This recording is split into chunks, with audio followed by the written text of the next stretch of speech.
Welcome to the Cooking Everything Outdoors show. Today we're making the world's best Dutch oven ribs.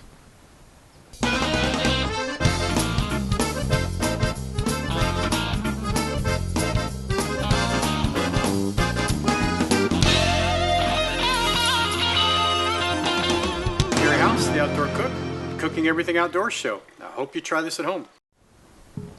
World's best Dutch oven ribs. Kid you not, I don't think I have a recipe on the Cooking Outdoors website that gets more compliments than this rib recipe. I've done it at Dutch oven dogs, which are Dutch oven gatherings, and people still come back to me and say those are the best ribs I've ever had. So I'll leave it up to you, but for now I think the title is pretty darn appropriate. I'm using a oval Dutch oven roaster, and this is from Cabela's, and I believe it's about 16 inches long. It's not a traditional Dutch oven that you would normally see. It has no legs on it, so it's not designed for camp cooking, if you will, but it works fantastic for camp cooking. There are some tricks to using this, and I'm going to show you those next. In order to use this oval roaster with charcoal, we need to get it up and elevated, and that's really simple to do. What you need to have are two of these lid trivets. Now typically they go in this position here, but I find that the oval roaster will slip off it if it's in this position. So we're just going to turn it over. We'll need two of those, and those will go on the bottom of the Dutch oven, and those are going to elevate them elevate the Dutch oven from the coals. And we'll put a layer of coals on the bottom. And then with a normal Dutch oven, you typically have a rather large rim around it to hold the charcoal in. And this one has a small rim. So we're going to be a little bit more careful with putting our charcoal on the top of this. And I highly recommend using a low ash content charcoal. I use when I'm using this, and one of the charcoals that I like to use is Koshell's coconut charcoal. It's just fantastic, very little ash, steady burning product. So you might want to look them up and see what you can find on that product, because it's really, really good. So what goes into the world's best Dutch oven ribs? The basic ingredients are surprisingly simple. What we're going to do is we're going to put a layer of vegetables, specifically a red and yellow bell pepper, and a yellow, maybe yellow to me, but it's a red onion. We're going to slice those and we're going to lay them on the bottom. Then we're going to take our ribs. Now I'm going to be using St. Louis cut pork ribs, and we're going to put a honey mustard binder on there. Once that's been coated on the ribs, I'm going to apply my rub to it. Then we're going to take our beer, and this is a Guinness Stout. It's room temperature warm. And we're going to pour that into the Dutch oven. And then on top of the ribs, we're going to be applying a barbecue sauce. You can use whatever you want. I am really partial to Trader Joe's Kansas City barbecue sauce. I just keep going back to this and going back to this and going back to this. So I really, really enjoy it.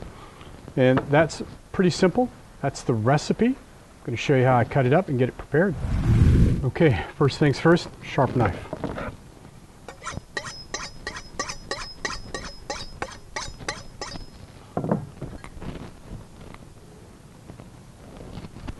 Take our bell peppers. We're going to de-seed them.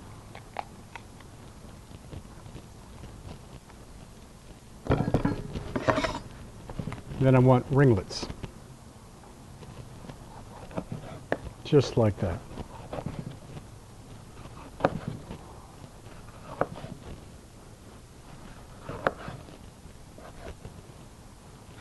As fresh a bell pepper as you can get. And we're going to use all of it. Simple as that. Take our red one.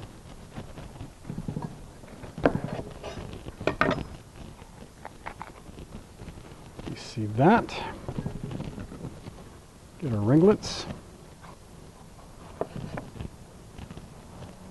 I guess you could probably leave the seeds in. I can't see where there would be any advantage to that other than maybe saving you a couple steps. There are some seeds that are going to end up in this, but it's not a big issue. And then our onion, we need to do the same.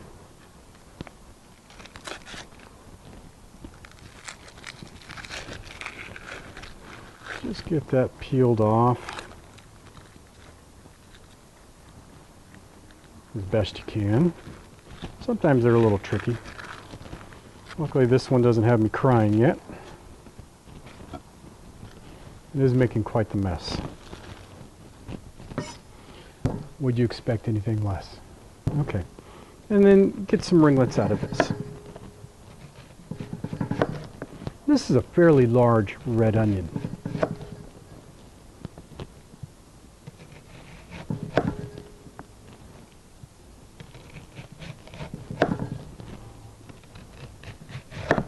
So once we've got this done, and these are about a 1/4 inch slices on everything. That's about what we're looking for. Let me clean up this mess a little bit, and I'll show you how to start layering the Dutch oven. What we are going to do is basically use the vegetables to elevate the ribs, and that's going to help keep it from completely being boiled in the cooking process. Let me show you how we'll just basically just layer this out. And I find it doesn't have to be overwhelmingly perfect by any stretch of the imagination, but we're just looking for some layers here, and you can mix them up, and you can do some onion, you can do some bell pepper, but you can see we're getting some height in the bottom of this pan, and that's what we're looking for. We are going to be partially not parboiling, but partially boiling these a little bit, and we're going to be using some steaming and roasting, baking, if you will, in our cooking process here. But let me tell you that all this stuff in the bottom, basically what it's going to do is it's going to cook in the beer, in the rib juices, get some of the barbecue sauce. It's going to get some of the rub on there, and it's going to make the most incredible slop you've ever tasted in the bottom of a pan. I kid you not. It's probably one of the better parts of this whole dish. Okay, let's get our ribs going. These are my St. Louis cut pork ribs.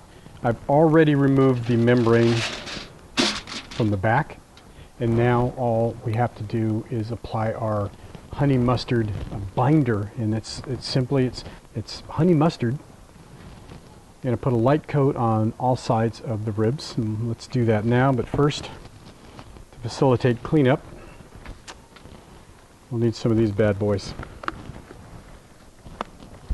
Or not. It's entirely up to you.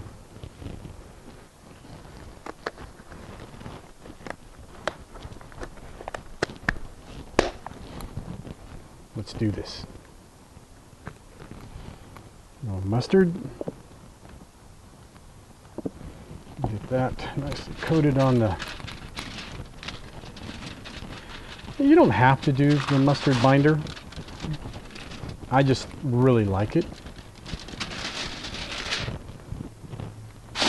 Adds a bit of a tang. But it really allows the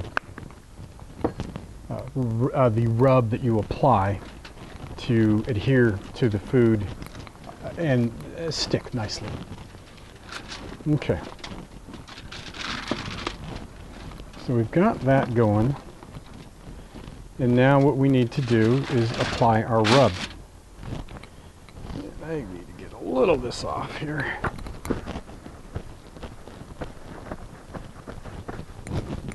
What I have here is a sweet and hot, I call it a sweet heat pork rub. I use this on my ribs all the time. It's a winning formula that I've used for many years. And we just really want to work this into our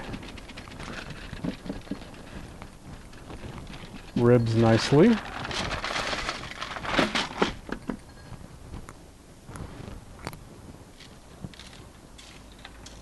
I almost think I don't have enough rub here, but let's see how it goes.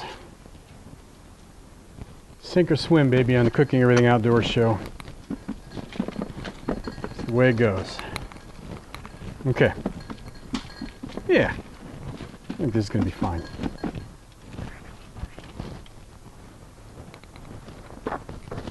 So now, we need to get these into the Dutch oven. Let me clean up a bit, and I'll show you how to do that. So let's get our ribs into our oval roaster.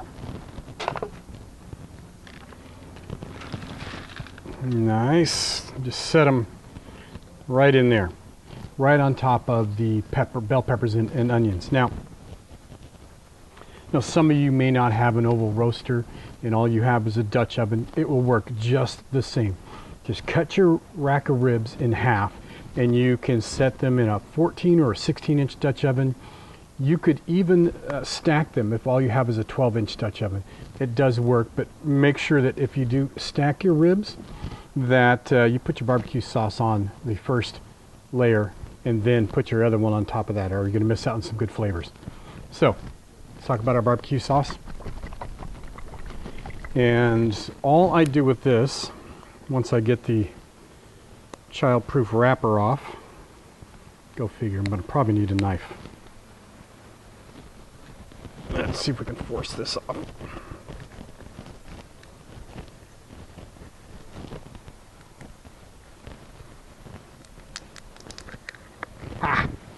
All right, so I'm just going to basically pour the sauce on top of this. And as it cooks, it's going to ooze out over the ribs. I'm not even going to bother anything more than that. I'm going to fix this cap, and that's that. Now, for the cooking of fluid, the vegetables are going to create some fluid in there, the ribs are going to create some fluid in there, but I like to add a little bit something extra, and that's my Guinness. And I tell you, I'm so happy this comes in a 6-pack, because I only need one beer for this recipe, and you know where the rest is going. And we'll just pour the whole bottle in the bottom there. And you can see that, the fluid's not touching the ribs. And as those vegetables break down a little bit later on, that's going to settle down in there. And that's it. I'm going to show you how to set up the charcoal. Get these bad boys cooking. My charcoal is ready to go. I've got a full container here. I won't need that much, but a little overkill never hurt me. I'm going to set this charcoal. I'm going to pour a little bit out on each side of my table here. That's going to make it easier for me to place my stands.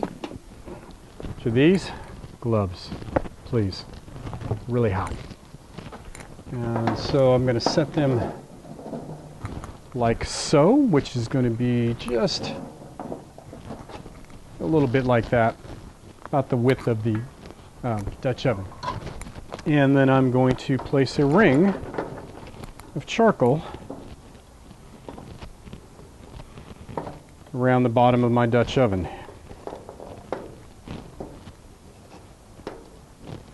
And this is going to be about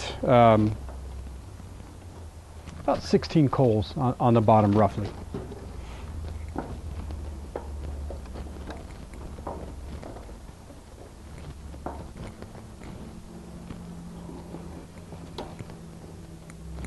About like that. So we got 2, 4, 6, 8, 10, 12, about 14 here. And we'll set our Dutch oven down. Now, one of the reasons I'm talking about gloves a lot is because one of the difficult things about this cooking process is getting this lid off of here, and it's going to be extremely hot. And And you're going to need gloves to do it. There's no lid lifters to pull this up. So let's take our Dutch oven here. Got it settled. The coals look really good around the bottom. I got the heat rising. And now I'm going to put about 16 on the, well, close to 16 on the top. We'll count them out here.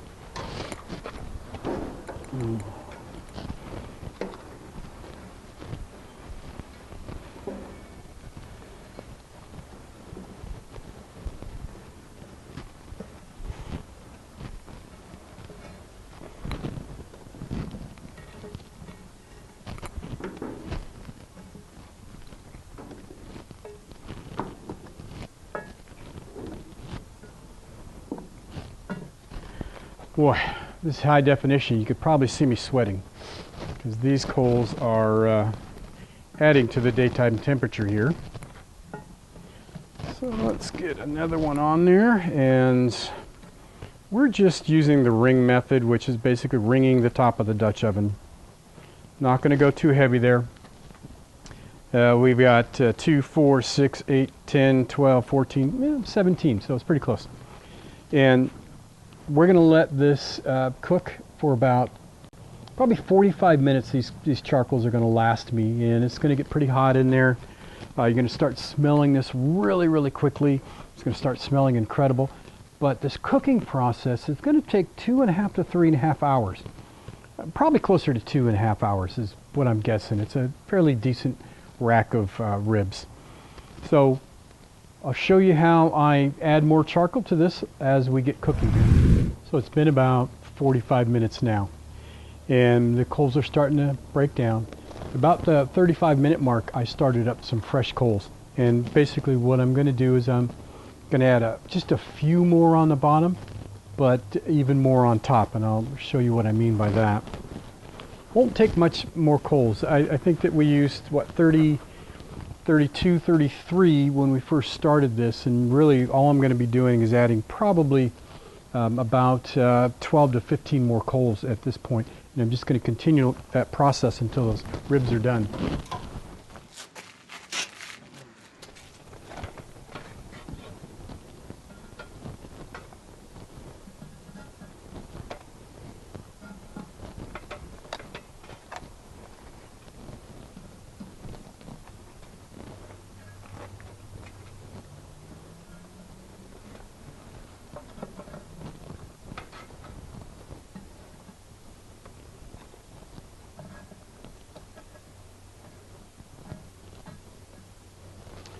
So we got 4, 8, 9, about 10 on the top, and just a few around the bottom. Try not to burn my face here as I do this. A chimney, charcoal chimney full of charcoal is quite hot. So there's 3, 4, 5, 6, about 8 on the bottom. I think that's going to be more than enough to keep our cooking to continue. So right at this point, and you can even see the steam wisping up because all those juices are really perking in there and flavorizing that meat, and slow steaming it. It's roasting at the same time. The flavors and the smells, just absolutely incredible. And I haven't even looked yet, but I'm going to say we're probably a good hour more to go on these ribs, and then we'll take a peek at the 2-hour mark. So we're just about at the 1-hour mark right now. Our ribs have been on for about 2 hours now. I think it's time to take a look and see where we're at. Gloves on. I'm going to try to get behind this thing so you can see. And very carefully you need to grab the handles here. And we don't want to get any ashes in there. And wow, look at that. I have to tell you, this smells absolutely phenomenal.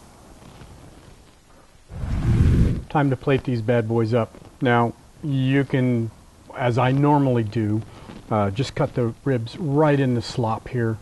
and serve them up that way. They're really, really good. You could also put them on a platter if you had a big enough platter. I don't, but here's a point that I've used this before in other dishes, but the lid for this oval roaster makes a mighty fine serving platter. So that's what we're going to do. We're going to get these ribs out of here, and we're going to serve them up on that.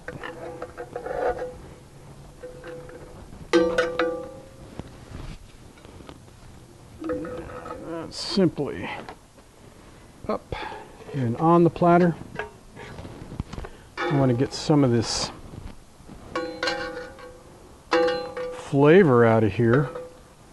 I got to tell you that these, I'm going to make a heck of a mess out of my tablecloth, but that these are some of the best veggies you possibly have had.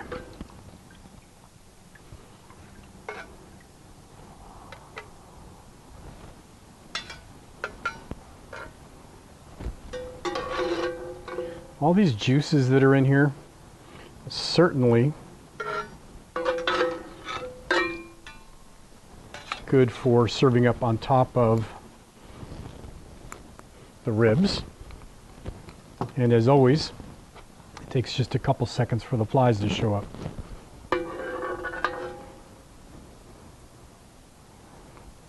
But those look great. Now, you can cook these to competition crispness. You can cook them till they fall off the bone. You can cook them however you like to enjoy them. I have these right where I want them, and I must say they do look pretty darn good. So we're having ribs. Hope you try this. I think they're the world's best. Certainly willing to accept any and all takers on Dutch oven ribs. I want to point out that the show Cooking Everything Outdoors is sponsored by Camp Chef, OutdoorCooking.com, and Island Grillstone. And I hope you go and visit my sponsors because they make all of this happen. You can find us on iTunes, on YouTube, on Blip TV, iFood, everywhere, including Facebook. And I do hope you take a few minutes to stop by and let me know what you think. And this is Gary House, Cooking Everything Outdoors, world's best Dutch oven ribs.